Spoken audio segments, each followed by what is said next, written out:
নমস্কার বন্ধুরা, food enjoy 7 চ্যানেলে আপনাদের সকলকে স্বাগত জানাই। বন্ধুরা, আজকে আমি শেয়ার করব হাতে মাখা মাংস। এটা সাবেকি দিনের একটি রান্না। আগেকার দিনে কিন্তু এরকমভাবেই হাতে মেখে মাংস তৈরি হতো, যার স্বাদ কিন্তু ভোলা যায় না। আসুন তাহলে রান্নাটা করে নেওয়া যাক। আগে মাংসটার জন্য একটা মশলা তৈরি করে নেব। এখানে আছে একটা বড় মাপের পেঁয়াজ, দুটো কাঁচা লঙ্কা, এক টুকরো দারচিনি, দুটো এলাচ, দুটো লবঙ্গ, 13 থেকে 14টা নিয়েছি রসুনের কোয়া, 2 ইঞ্চ মতন আদা রয়েছে। এই সবগুলোর স্মুথ একটা পেস্ট বানিয়ে নেব।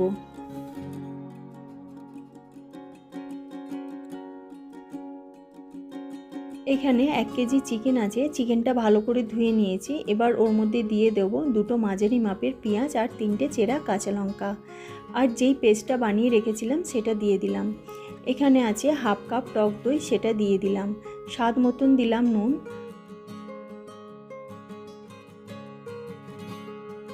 1.5 চামচ দিলাম হলুদ গুঁড়ো, তারপর দিয়ে দিলাম হাফ চামচ চিনি, আর দিয়ে দিলাম হাফ চামচ থেতো করা এলাচ, আর দেব 3 চামচ সর্ষের তেল। যেহেতু এটা হাতে মাখা মাংস, তাই এটাকে ভালো করে হাত দিয়ে মেখে নেব। আমি মোটামুটি 7 থেকে 8 মিনিট ধরে মাংসটাকে মেখে নেব। তাতে মাংসের মধ্যে সব মশলা ভালো করে ঢুকে যাবে।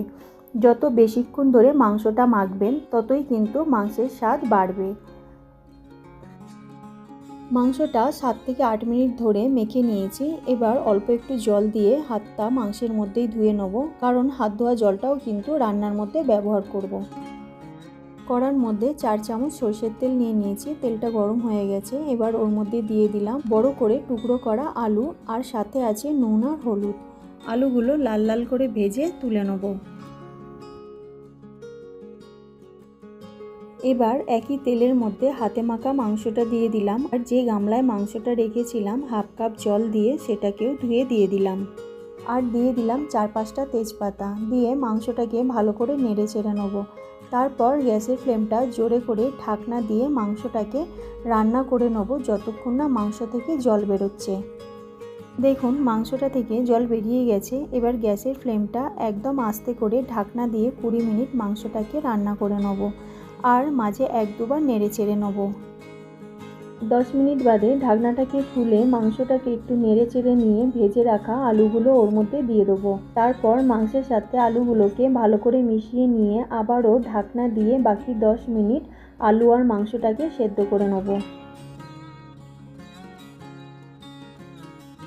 10 মিনিট বাদে ঢাকনা খুলে দেখে নেব মাংস আর আলু একদম সেদ্ধ হয়ে গেছে।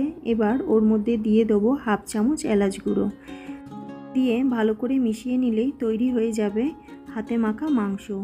বন্ধুরা, আমার এই রেসিপিটি যদি আপনাদের ভালো লাগে তাহলে প্লিজ ভিডিওতে একটা লাইক আর কমেন্ট করে আমাকে অবশ্যই জানাবেন। আর আমার চ্যানেলে যদি নতুন হন তাহলে প্লিজ একটা সাবস্ক্রাইব করে দেবেন। দেখা হবে আরও অন্য একটা ভিডিওতে। সবাই খুব ভালো থাকবেন।